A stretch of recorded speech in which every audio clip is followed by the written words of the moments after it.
Virtual Racing School was developed to provide support to the next generation of sim racers. No matter if you're a rookie or veteran or what car or track you'll be racing, our goal is to provide training every step of the way.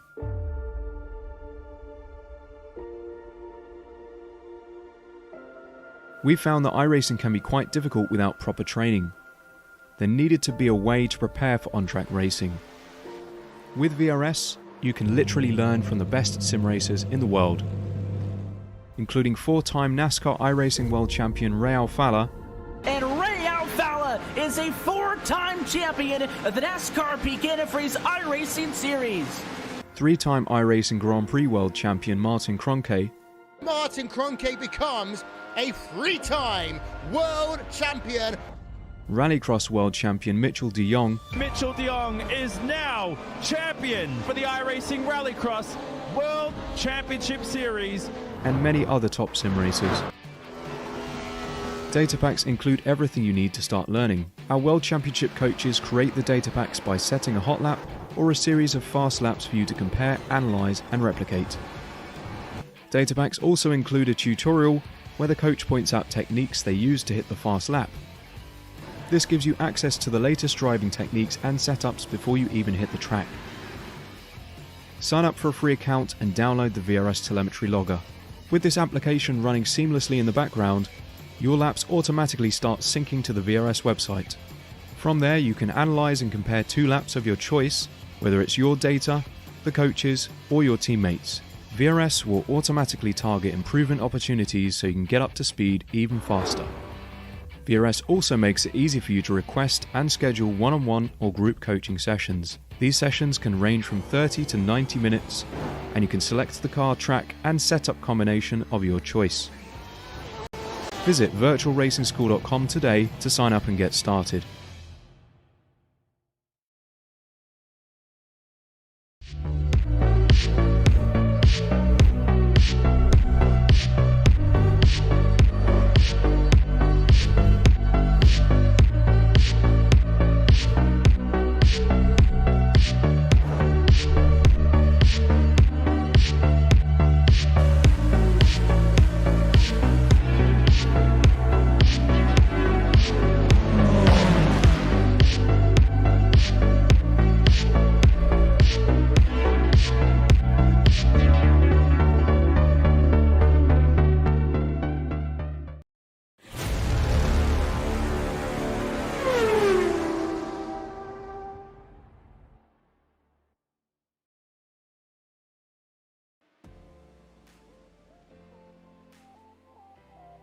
Good evening, iRacers. Welcome to Apex Racing TV and tonight's broadcast of the Radical Racing Challenge. Great to be here today for round 8 from Phillip Island. We love seeing the Radicals here on Apex Racing TV. Always provides us some great entertainment. We love these little radical cars, you know, super quick, super light, lots of fun to drive. So hopefully we're going to have a good race out there tonight. My name is Lee Thompson. Alongside me is mental block for a sec. Sorry, is David Whitehouse. Sorry, I was questioning your surname, David, as I went to speak. Perfect timing. And in production there is Dennis Branch. So David, yeah, Radicals. What are we expecting to see today, do you think, from this fixed setup event? Well, we're going around the fast and flowing Phillip Island circuit, so we're going to see a lot of people trying to stay in the slipstream, trying to pull away if they can. It's going to be difficult to do so because obviously you've got to stay together in the faster corners, and also traction out of the 2 slow hairpins will be all important in this lightweight radical. Yeah, it's a fantastic circuit, this one, isn't it? It's a real classic, you know. So fairly narrow in places, but kind of not too restrictively narrow. Plenty of runoff, but it's all grass runoff, isn't it? Yeah, so the guys haven't got all these stretches of tarmac to be able to extend out to, or to easily recover a mistake. If you put a wheel off the track here at Phillip Island, you're likely to be continuing on for quite some time until you can scrabble your way back onto track if you didn't find a barrier. So the guys are currently in their lone qualifying session. We can see one car out on track now, Greg Seitz. And we got the top split action on Friday night here. We've got 20 cars in the field, and I feel like that's a good number for us to see on Phillip Island. It's a fairly small circuit, David, so should allow the guys not to trip over themselves too much, but enough cars to give ourselves some decent action. Yeah, exactly. You've got enough of a field there to create some great racing throughout, and also if they're all good enough, then we're going to have a field of 20 in a line trying to all go for that victory. They'll all be quick enough to be in the top split here tonight, so it'll be interesting to see how they get on. Currently in this qualifying session, obviously not many people actually got round to doing a lap just yet. They're just sort of warming up their tyres. I think Mike Busson is on one now, and he's probably the lead driver out there in terms of at the front of the queue, but will he be the lead driver at the end of qualifying? It's going to be tough with some massively high I ratings in this field. Yeah, no, it's good to see we've got some competitive drivers out there. Some of the guys at the top of the championships. We always like to see who comes out for these official series. It's going to be really interesting to see who comes out at the top of qualifying. So we can see Paul Taylor on screen at the minute, coming around the back end of the circuit, getting ready to start his flying lap. The guys are going to get a couple of laps in to try and get their qualifying time. And then we've got our fixed length race after that, and it's a bit of a sprint for these guys in the Radicals, David. We're going to be looking at an 18-lap race that we're going to have here at Phillip Island. That's going to fly by in these cars.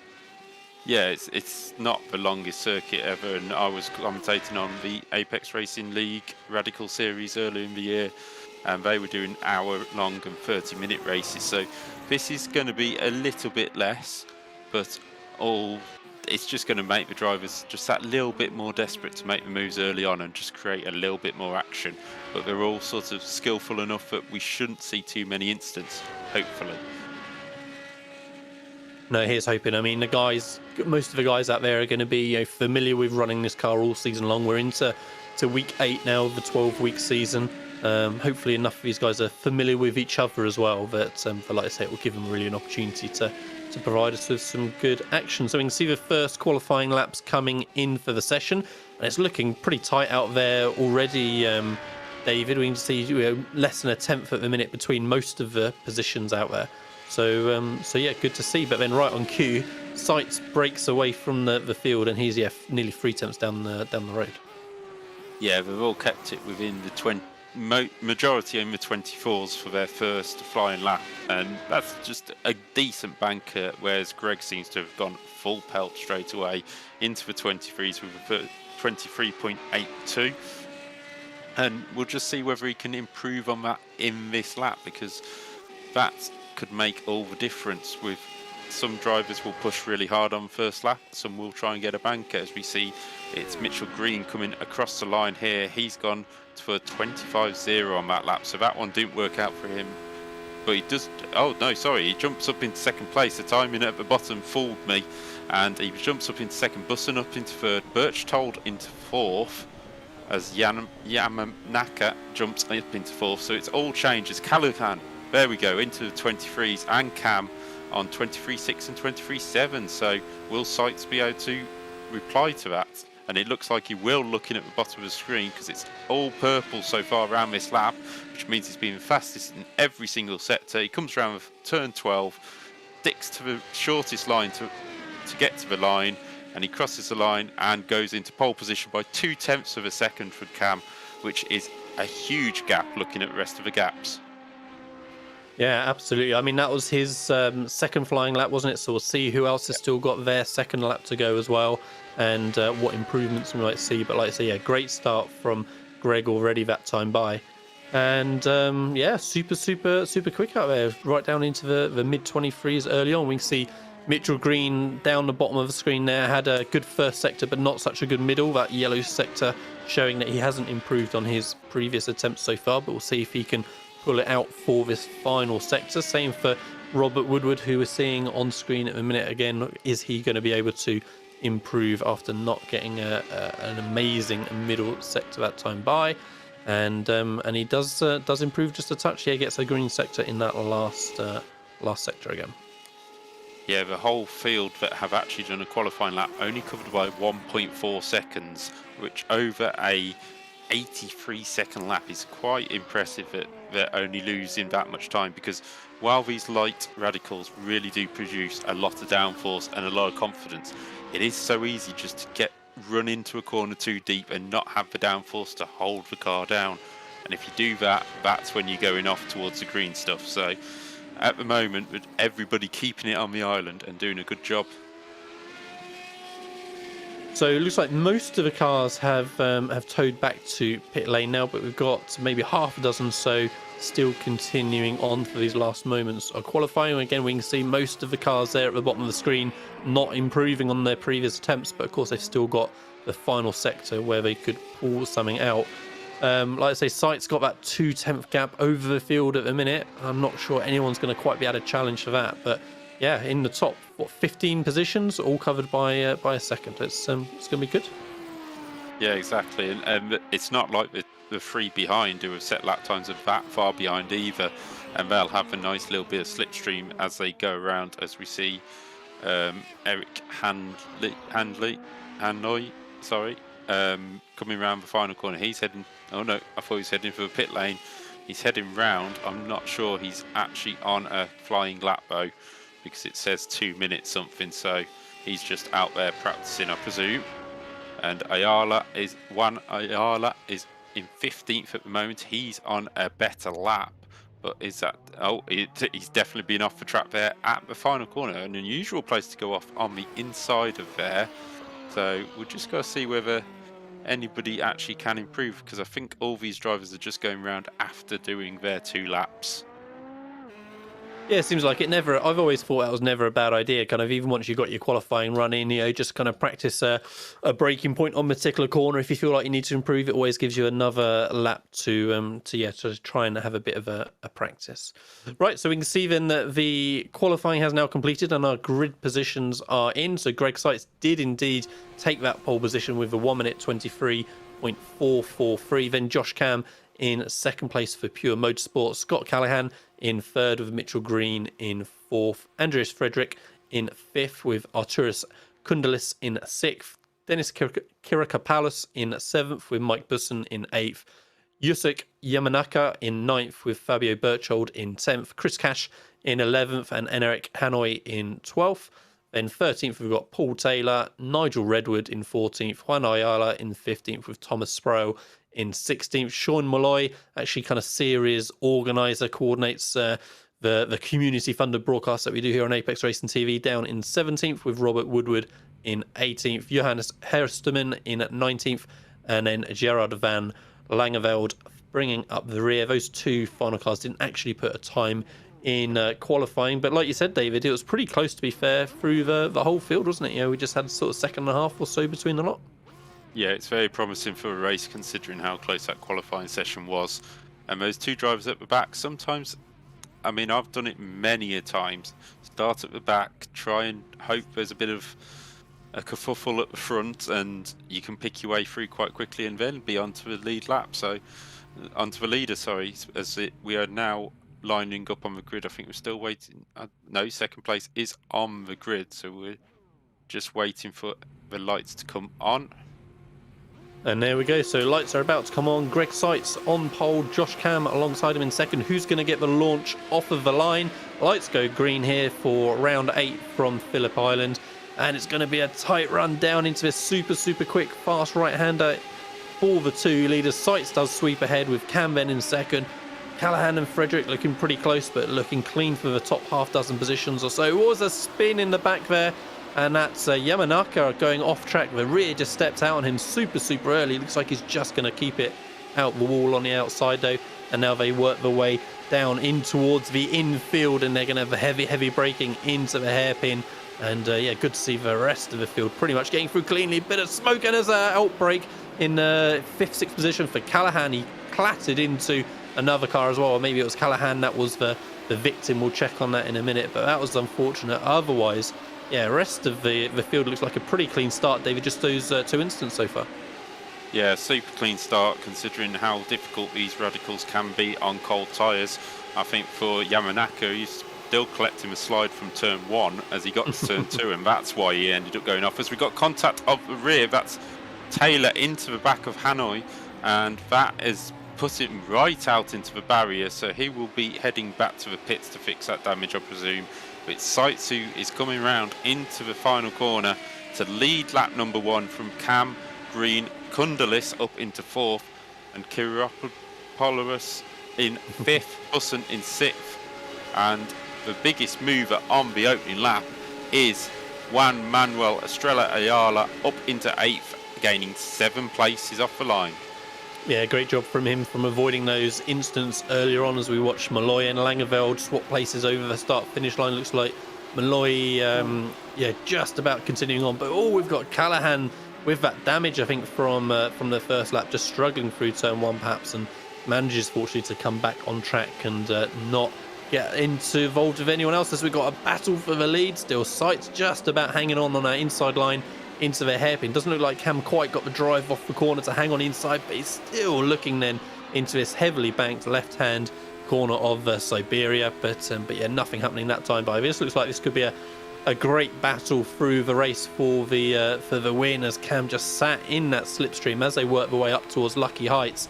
It's there's an opportunity for a move then as you go down the hill here into the hairpin, but that's more of a last lap move than a lap 2 move, I feel. Yeah, Cam just putting his car in the wing mirrors of Sights through Lucky Heights, and just keeping it just a bit of air on the nose just to make sure he's not going to understeer wide in the corner. But he's now got the slipstream again across the line. You can see the gap coming down on the timing tower, and he goes to the outside of Sights. A new fastest lap by Green on that lap, so he will be, and Busson takes it in 6th place as well. But right round the outside goes Cam, and into the lead. What a move round the outside of Greg Sights.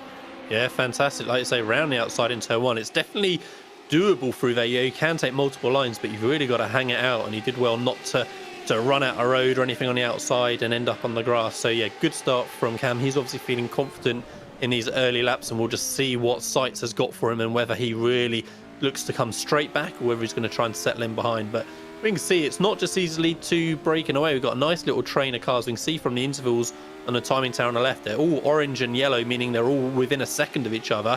I was about to say until 12th, and then right on cue, Taylor just about breaks within a second, and almost the whole field within a second of each other. So yeah, Kondulis here looking like he's going to try and hang on to this front group in 4th. He just needs Green to continue pulling them along with Sights and Cam in front. Yeah, you just got to use a bit of common sense if you Kundalis right now. You've got a gap opening up right behind you, and Green has just set the fastest lap of the race, so you may as well get towed along with him and use your racing mind to fight another day, because we're only going on to lap number 4 of this 18-lap race here at Phillip Island, and it's Josh Cam who leads, but Sights looks to the inside, and here they go, side by side through turn 1 again. Cam will have the inside for turn number 2, and he will keep the position, but it looks like this is going to be an 18-lap battle between these two, and whether Green and Kundalis can get involved. They should be able to, the way these two are fighting this early on. Yeah, and it was interesting on that one, wasn't it, where Cam didn't feel the need to defend in turn 1. He was confident he would be able to hold on to that outside line and then have, like you said, the inside for turn 2, just like he did the previous lap for the overtake, and it obviously worked well for him from that time. And spin just in front of Malloy there. Paul Taylor, doing well to just stay on the brakes, let the rest of the field by before he then tries to get himself pointed back in the right direction. But yeah, tricky under braking into the hairpin there, but it was perhaps a bit further around the corner, so maybe it was more kind of losing the rear, trying to get on the power perhaps. But yeah, fortunate to stay out of trouble. Was back at the front. Yeah, we've still got Cam leading the charge over Sights with Green. You can see just hanging onto their coattail still, just over half a second further back.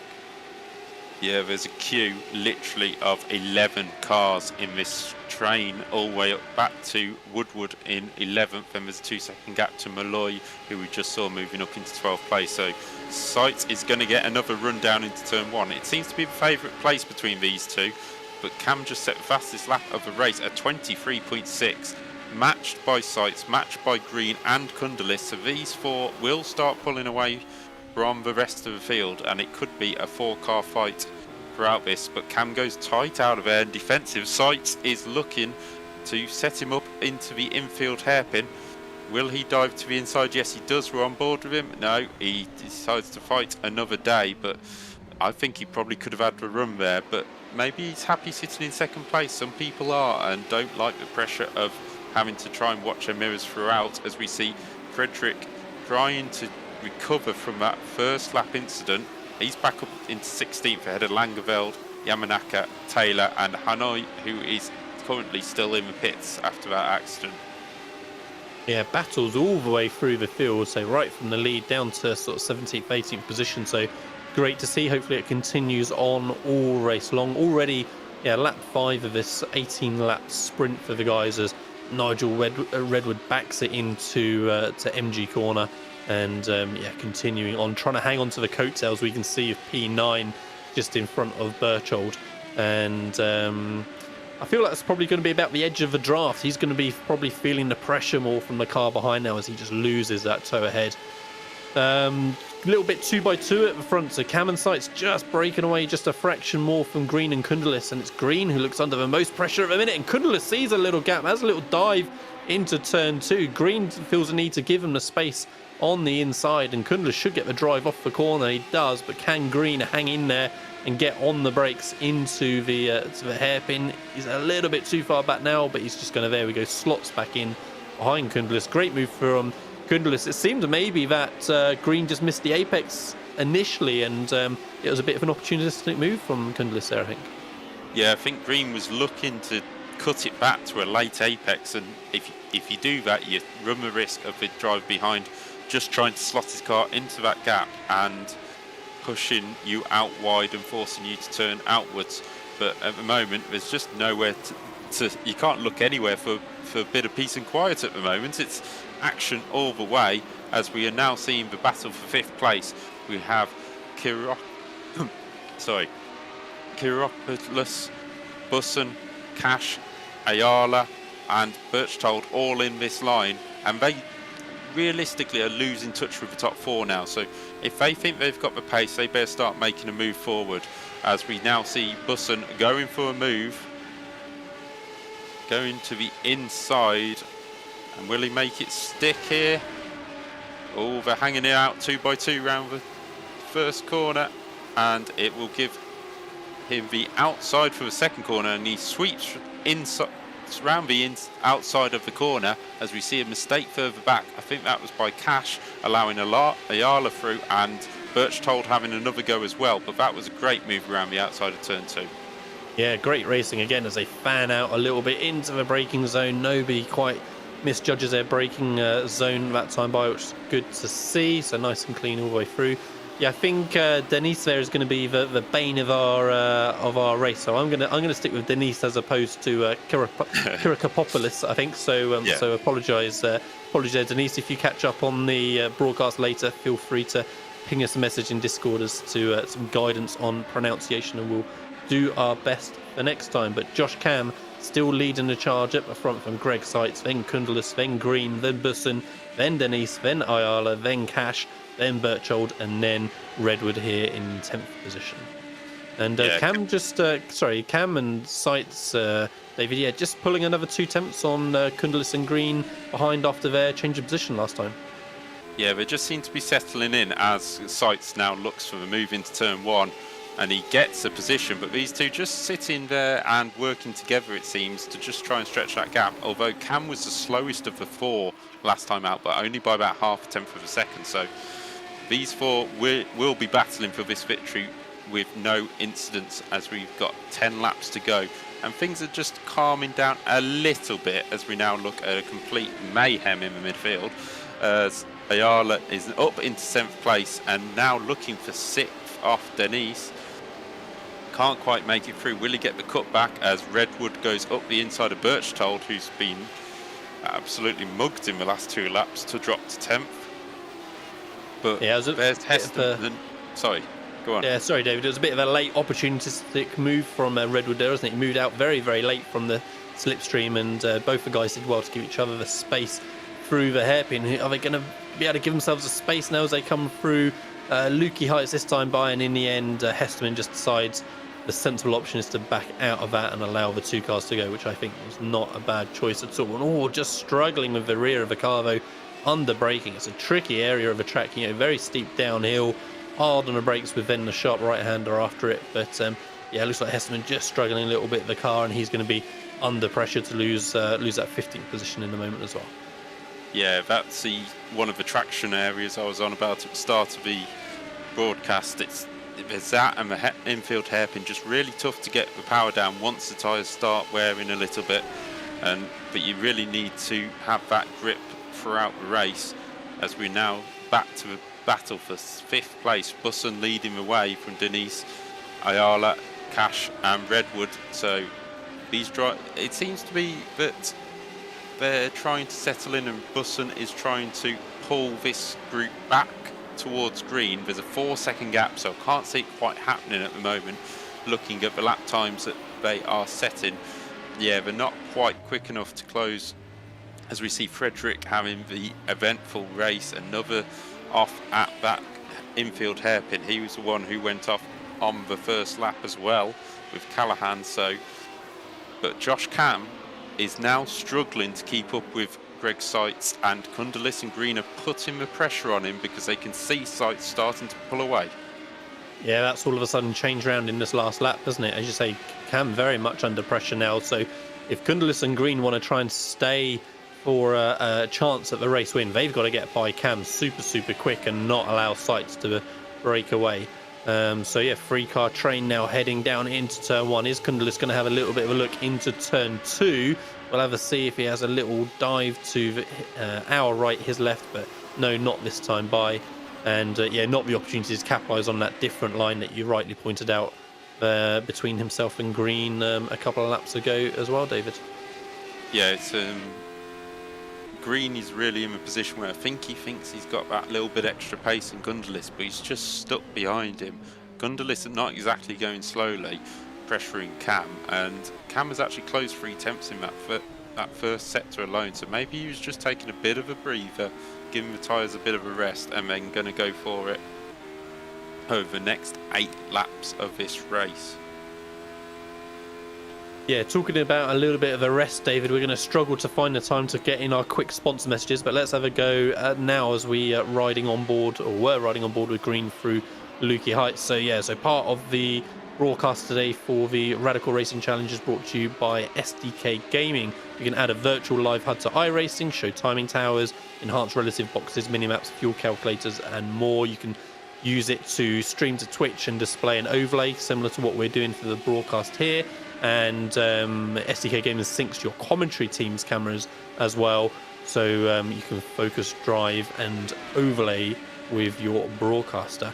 So yeah, if you want to find out more about them, you can find them at sdk-gaming.co.uk, and perhaps we'll look at the rest of the messages a little bit later on once we find another little gap in the action, as Ayala getting very close to the back of Denise that time by David through turn 2.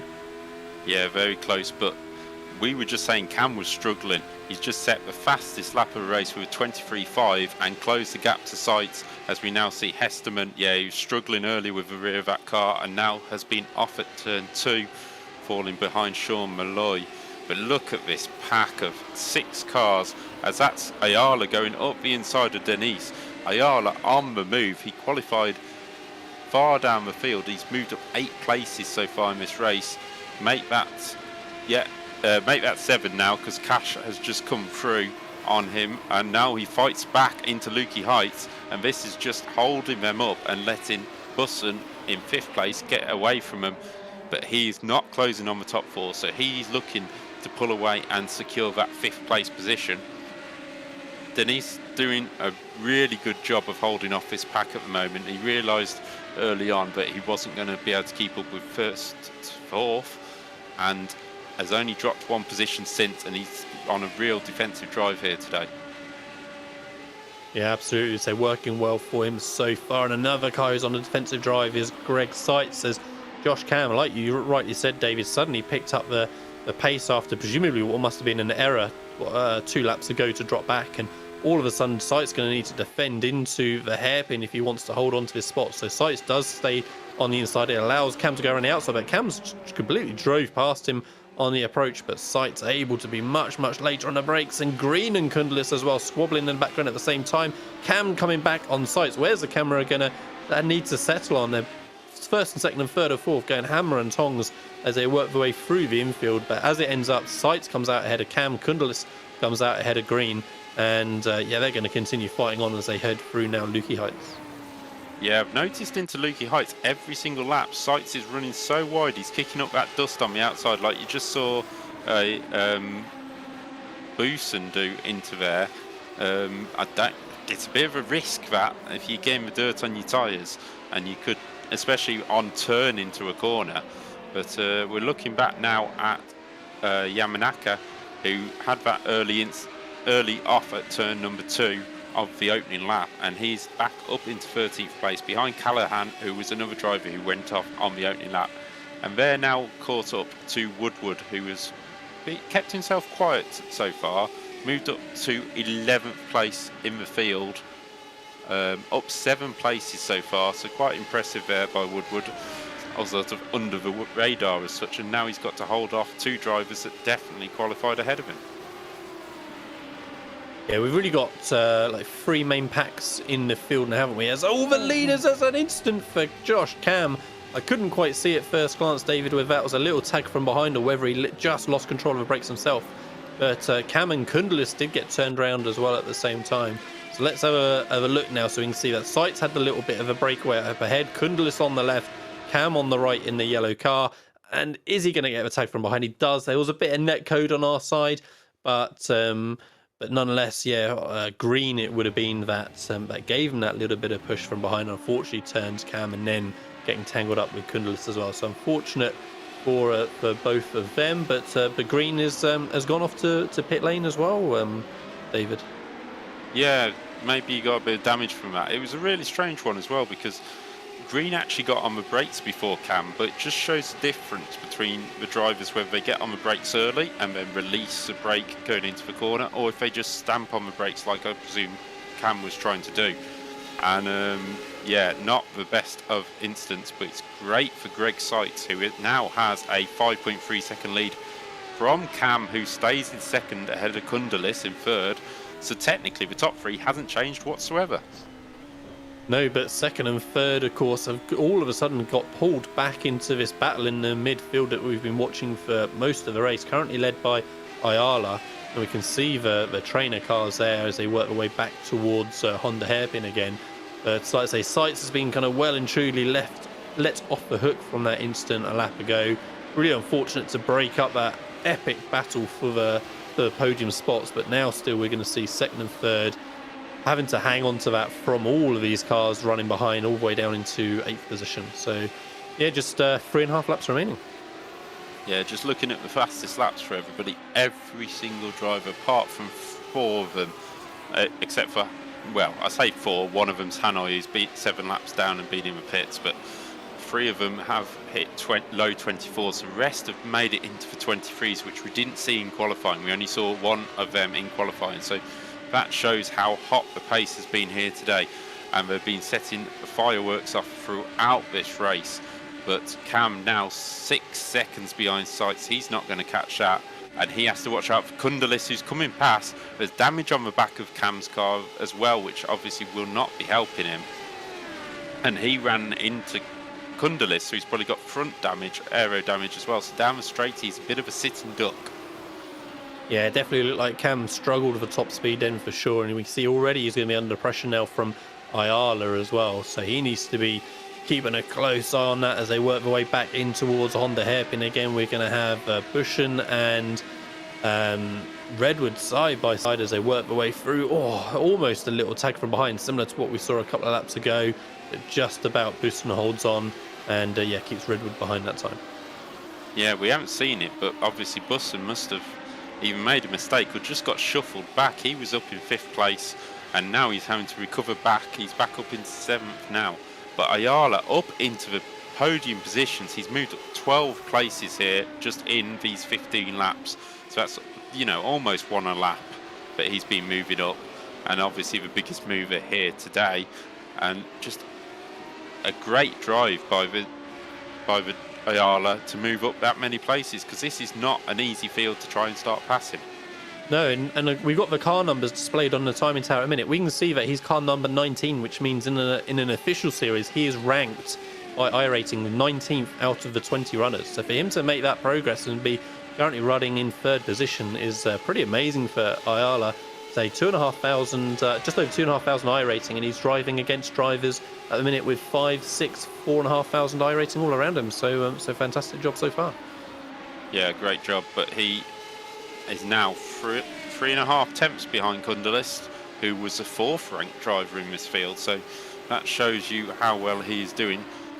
Denise, he's 11th ranked in this field as well, and he's up in 5th place. So great job by him. But we are now looking at the battle for 13th place with Taylor, Langeveld, Hesseman and Frederick. These are, I think, the only driver we haven't seen have an incident here in this bit is Langeveld.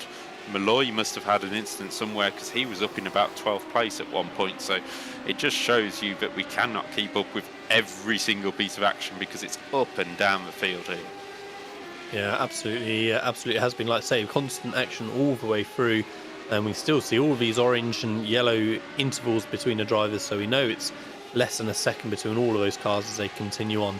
So it looks like we just have a little bit of a breathing space again for a moment. So it gives me a chance to quickly nip in with our next sponsor for the Radical Racing Challenge, which is Virtual Racing School. You can improve your track performance with 50+ data packs, road and oval racing, setups, track guides, data analysis software, and one-to-one coaching. We work very closely with Virtual Racing School here at Apex Racing Academy as well, so great to have them on board. You can find out more about Virtual Racing School at virtualracingschool.com. Also keep an eye on their hardware as well. They're not just a software and services company anymore. They're providing some awesome equipment out there for very keen and eager sim racers.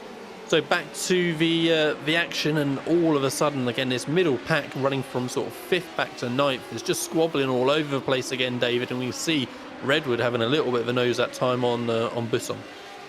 Yeah, he had a little bit of a look up the inside. Cam has dropped down to 6th place now. He's just struggling so much in a straight line with the damage he's got from that incident, and he was so unlucky because he didn't even know the incident was happening until he ended up in it. So he would have possibly given Sight a run for his money, but Sight's now 7 seconds clear as he goes round onto possibly the final lap this time by. Yes, round onto the final lap Sights is, and he's 7 seconds in the lead of this field. Helped by the incident, but that top 4 were pulling away anyway, so the gap would have been quite big between the top 4 and the rest of the field, as we now see Cash going for the inside of Denise. Does he hang it out around the outside? No, he doesn't. The door's shut on him. But Ayala is now right up behind Kundelis for 2nd place. And could he even get up onto the 2nd place on the rostrum from, I'm just trying to quickly work it out, 15th place on the grid? He's certainly challenging hard, and Kundelis really feeling the need to defend in the middle of a track that time by. Redwood dives up the inside of Cam, so yeah, poor Josh Cam, there goes, struggling with the car. I was just about to say, we see it as a big moment of oversteer, trying to get on the power as well, falling down the order, desperately trying to hang on to as many places as he can, but he's going to struggle to hold on to that 8th position, I feel like, for the remainder of a lap. Here's Greg Sights involved in a big battle for the first half of the race, and then basically let off the hook for the remainder, and just a matter of bringing it home from him. So great job from Greg. Pole position for the race, almost led kind of from start to finish, with Josh Cam mixing it up for a little bit in the middle. Greg Sights over the line for round 8 here at Phillip Island. How is that battle going on between Kundelis and Ayala? Ayala's in the slipstream, but the start finish line comes too soon, and Kundelis just about holds on by just over a tenth of a second. Then it's Cash, then it's Denise, and this little group finished off pretty cleanly. Cam, I said Cam was going to struggle to hold on to 8th. He gained a spot somehow in that lap, Davis, so he ended up finishing in 7th. and the rest of the field come over the line, just separated by a second or so between those sort of 4 or 5 cars there at the back of the field. Even on the final lap, David, yeah, still absolutely frantic. Like I say, it was just battles constantly the whole way through the field, every single lap, pretty much every single corner of the race. Kind of what I expected from this fantastic car at this classic motorbike circuit, but fortunate enough to visit for the Radicals here. Yeah, it was a brilliant race with action all the way through. And as you can see, the results are up on your screen. Greg Seitz with the win from Kundalis and Ayala, Cash, Denise, Redwood, Cam. Unfortunate to finish down in 7th, but as you say, gained a position at the end. Mike Busson, Fabio Birchtolds and Scott Callahan moving up into 10th on the last lap to recover his incident on the first lap. Then it was Yamanaka, Sprue, Taylor, Van Langeveld, Hesseman, Frederick, Malloy and Woodward to round out the 18, with Green and Hanoi Green retired and Hanoi returned to the track but was 8 laps down. So what a race, and it, like you said, it just produced exactly what we were going to expect. Close racing, and it was just a shame that incident happened, or we could have had a 4-car fight for the lead on the last lap. It really felt like that was coming, didn't it? So they were kind of running 2 by 2 a fair chunk of the time, but kind of ebbed and flowed. And as you say, we saw that 4-car group developing at different times. So yeah, it was unfortunate. So there was a little bit of netcode between the contact with Green and Cam. It was on the inside. I think kind of without the netcode, it looked like probably, roll the footage on another half second and maybe Green still would have just touched the back of Cam regardless. So it was unfortunate for both the guys there. But otherwise, it was pretty clean racing the rest of the way through. So yeah, good job from the field. So for any drivers who've got the broadcast on in the background live, do come and join us for an interview in Discord. We've got a good 15 minutes remaining on the broadcast available to us. So the link is in the YouTube chat. So we'll give you a couple of minutes to work your way over, and we'll have a quick word about how your race got on. For everyone else, if you've been enjoying the broadcast here on Apex Racing TV, we have them pretty much every evening for EU and a number of evenings for kind of US time zones as well. So give the video a like and subscribe on the Apex Racing TV YouTube channel to make sure you don't miss when the next broadcasts are gonna be. We have official series like we got now. We have private leagues and the odd special events and kind of charity streams as well. So lots to keep on top of. So David, so like I say, absolutely great race in the Radicals. The guys out there fighting for the championship are going to be getting towards the kind of the key part of the season now. We're running into these last 4 weeks of the season. Their drop weeks are coming into play. They'll need to be considering how their rivals are faring with drop weeks as well. I wonder which drivers are going to be really kicking themselves this week. I wonder if that potential drop week for Josh Cam there could have serious implications for his championship, maybe. Yeah, it possibly could. I mean, the drivers are obviously looking. This is the top split. They're looking for the best results they can, and I mean, obviously, we don't know the full results of people throughout the week, but Cam certainly must be up there in the championship, and that will hurt him near the end of this season. But there's still 4 more weeks to go, so plenty of time to gain that back. And if, say, Greg Seitz doing such a good job, maybe he's pushed himself a little bit further into the championship challenge. Yeah, absolutely. Like I say, cracking result from Greg Seitz, and he joins us in the commentary box here tonight on Apex Racing TV. Congratulations again, Greg. Pole position. You had a little bit of breathing space, kind of in qualifying maybe, but for the first half of the race, you didn't have any breathing space at all. Yeah, thanks, Lee. Josh is a great competitor, so I knew he'd be right there the whole time. Phillip Island has a huge draft run, so yeah, it's tough to kind of stay in front and hold on. So it was interesting, kind of how things were playing out. But yeah, I'm really disappointed, that things ended that way for Josh. It never feels good when that happens. It's really bad luck for him, and especially since it was my teammate who ran into him. So yeah, I feel really bad there. Oh, interesting little tidbit about the teammate connection there on that one. Like I say, it was an unfortunate incident, one of those things, but for the vast majority of the racing we saw out there, it seemed very clean, and the incidents were kind of few and far between. I mean, we can see in the kind of the unofficial Friday night broadcast kind of championship that has very kindly been maintained by Eric Hanoi through the season. But it's super close between yourself and Josh at the minute in the championship. So you've got the little nod ahead thanks to the result tonight, I'm sure. How are you looking in the official championships as well? Is it the same battle between yourself and Josh full on at the minute? No, not really. I've raced so many times. I'm not trying to win the official championship. I've raced like 20 times more than I would need to win. I think I'm holding on to second there, but yeah, I'm not trying to optimize my points there at all. I know Josh is, and I think he's pretty much a lock at this point for that because he's quite a bit ahead because he's actually done the 4 races a week thing. So, but yeah, more power to him.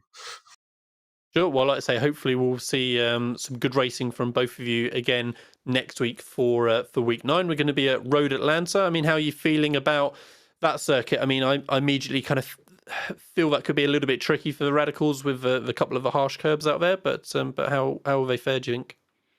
I don't know. It's my first season in the Radical, so I've done mostly open wheel cars in the past there, and I always set them up to be very soft and ride very high. I haven't tried the setup this week, so hopefully whoever made the setup for the fixed setup is took into account the curves because curbs are kind of everything there. Yeah, for sure. Like I say, definitely curbs are going to be a key part of the week ahead for you. So yeah, great result again, Greg. Congratulations. We hope to see you back on the broadcast for next week and challenging at the front again. Yeah, thanks so much. All right, so that was our race winner, Greg Seitz. David, next up, I think we're going to have. I was just going to grab Cam in fact, but he's disappeared from the interview room just as I was going to drag him in. So let's go for Kundulis instead. And Arturis Kundulis speaking to David Whitehouse. Arturis, that was a great result for you, up in second place, but you had to fight hard for that, especially at the start of the race when there's 4 of you going for the lead. Yeah, it was quite intense. The car was moving around for the entire race for those fast corners, and you really had to be measured not to make an impact to the guy in front. But got lucky, got a few battles resolved well, and I am where I am. It's unfortunate for Josh. That was a really, really unfortunate incident. I don't think Mitchell did it on purpose, but yeah, it took the whole fun out of the race, I guess. Yeah, I was just going to ask you because you got caught up in that as well. What did you see of that? Did you see it coming, or did you think I'm going to turn into the corner and just, in the end, the tag just spun you around? From my point of view, I was just really braking later to get around on the outside on Josh, and really wasn't expecting an impact like that. I thought for a second that Josh understeered into me, but yeah, apparently it was a chain reaction from Mitchell. And I was just lucky to be hitting the frame of the car, so it didn't really affect the top speed or the downforce all that much. But yeah, Josh was just crawling around, so he was the biggest victim there. Yeah, and you had to fight off Ayala on the final lap, and being fourth in the points coming into this race, and Scott Callahan not having the best of days for falling back with a first lap incident. Is that going to give you the added incentive to go for a top 3 in the championship? I don't think I lack incentive. I really want to get as much up there as I can. We'll see. Some good tracks coming up, Nürburgring among them. So, hoping for the best, and we'll see how it goes. Okay, thank you. And we will hopefully see you next week. You will. Thank you. Cheers. That was Arturis Kundulis, who finished second in our race. Yeah, next up we're going to have a word with Denise. Congratulations, Denise, on your top 5 result. Looks like you improved nicely from your grid position as well, and it was just a super hard battle out there for kind of fourth backwards really, tight the whole way through. How was it from your side? Yeah, it was a very intense race, and I'm not used to be in front. And I knew that you were showing it in the broadcast, so I was extra pressure. Well, it seemed like that pressure didn't have a negative effect on you. So like I say, you managed to hold on, keep on top of that pressure, and get that fifth position. I mean, how did you feel about Phillip Island going into the event? I mean, have you been getting on with it well in Radical this week practicing? I didn't do as much practice as I wanted to, and it showed in qualifying, where suddenly I do personal best from nowhere, like 0.3 faster than usual. I'm like, whoa, something clicked suddenly. It was a good timing. And then in a race, I think I was quite lucky to avoid every incident and not have any problem in the hairpin in the first lap. So it's also a bit of luck. Well, I mean, you gotta take that luck when you can get it, and say generally it's gonna be earned as well. So no, like I say, it seemed like you were absolutely mixing it with the guys in let's say those positions from sort of 4th to 10th all the way through. So no, cracking job. You'll have to apologise us, Dennis, when you go back to watch the broadcast. I'm afraid we're tripping over your surname. Can you help us out with the pronunciation so we know for next week? You need to practice a bit. It's Kyriakopoulos. Okay, cool. That's fine. I feel like it kind of sounds how it's spelt, so I feel like that's fine. Just a little bit more attention on our side, and we'll have it sorted. So no, great, great. Thanks for that. Okay, since I'm not very often in front, then you don't practice as much saying that name. Well, we'll have more reason to hopefully in the future. Right? Next week we're going to be at Road Atlanta. Denise, I mean, how do you feel about that? Think you can pull out another good result again? Yeah, it's a track I really like, so I have my hopes up. Good, excellent. Well, I'm sure we're going to see some great racing in these fantastic Radical cars like we do pretty much every single week. So looking forward to it. All right, thanks for your time, Dennis, and again, congratulations on your result. Thank you very much. Thank you very much, guys. Bye. Okay, great. So yeah, good to speak to the three guys there, David. I thought it was interesting that we had that little bit of insight to remind us, David, that actually it was the teammate of Greg Seitz, Mitchell, that made that little unfortunate contact with Josh Cam. So yeah, puts a little bit more intrigue in there. But I say for sure it was just a racing incident under braking. It was unfortunate, but say despite that, we still saw some fantastic racing all the way through. Yeah, it was just unfortunate, and obviously the netcode didn't help. I think we've all been there with iRacing every now and again. But in general, great racing throughout, great respect from each other, because they obviously race each other week in, week out. So they're really getting to know each other's styles and strengths and weaknesses. So bring on round 9. Yeah, as we've been saying with the guys here, it'll be Road Atlanta next week, and I say it's a great circuit again, kind of similar to Phillip Island in the sense that it's like a classic circuit, isn't it? So it's punishing. There's not huge runoff areas. You've got grass bordering the whole way through, but it's not quite the same kind of fast and flowing circuit as Phillip Island. It's a lot more bumpy. We've got some harsh curbs out there. It's going to be a very different challenge for the guys. So yeah, make sure you catch up with the Radical Official Series next week. Same time, 9 o'clock GMT, which does mean, of course, if you're watching from the US, that is going to be an hour earlier for you. My brain is guessing myself for a minute, but check your local times because your clocks are likely going to have changed in the meantime.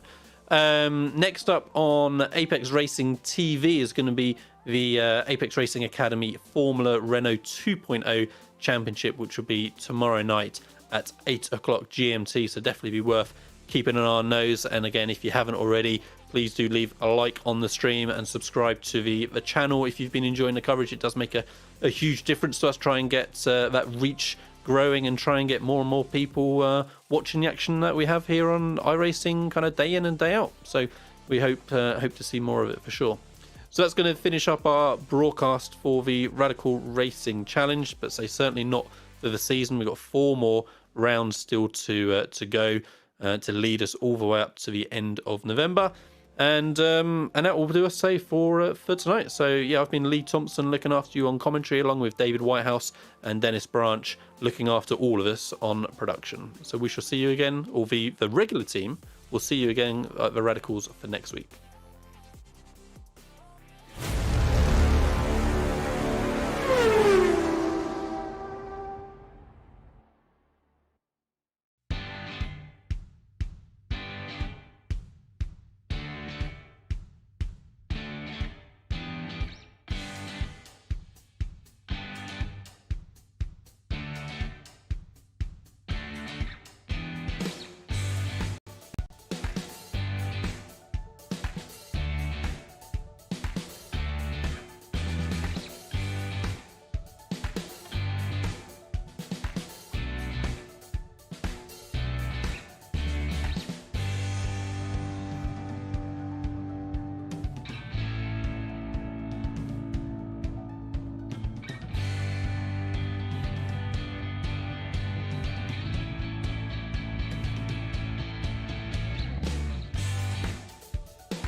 Virtual Racing School was developed to provide support to the next generation of sim racers.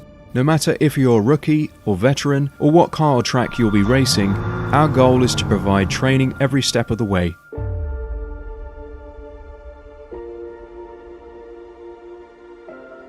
We found that iRacing can be quite difficult without proper training. There needed to be a way to prepare for on-track racing. With VRS, you can literally learn from the best sim racers in the world, including 4-time NASCAR iRacing World Champion Ray Alfala. And Ray Alfala is a 4-time champion of the NASCAR Peak Antifreeze iRacing Series. 3-time iRacing Grand Prix World Champion Martin Kroenke. Martin Kroenke becomes a 3-time world champion. Rallycross World Champion Mitchell de Jong. Mitchell de Jong is now champion for the iRacing Rallycross World Championship Series. And many other top sim racers. Data packs include everything you need to start learning. Our World Championship coaches create the data packs by setting a hot lap or a series of fast laps for you to compare, analyze, and replicate. Data packs also include a tutorial where the coach points out techniques they use to hit the fast lap. This gives you access to the latest driving techniques and setups before you even hit the track. Sign up for a free account and download the VRS telemetry logger. With this application running seamlessly in the background, your laps automatically start syncing to the VRS website. From there, you can analyze and compare 2 laps of your choice, whether it's your data, the coaches, or your teammates. VRS will automatically target improvement opportunities so you can get up to speed even faster. VRS also makes it easy for you to request and schedule one-on-one or group coaching sessions. These sessions can range from 30 to 90 minutes, and you can select the car, track, and setup combination of your choice. Visit virtualracingschool.com today to sign up and get started.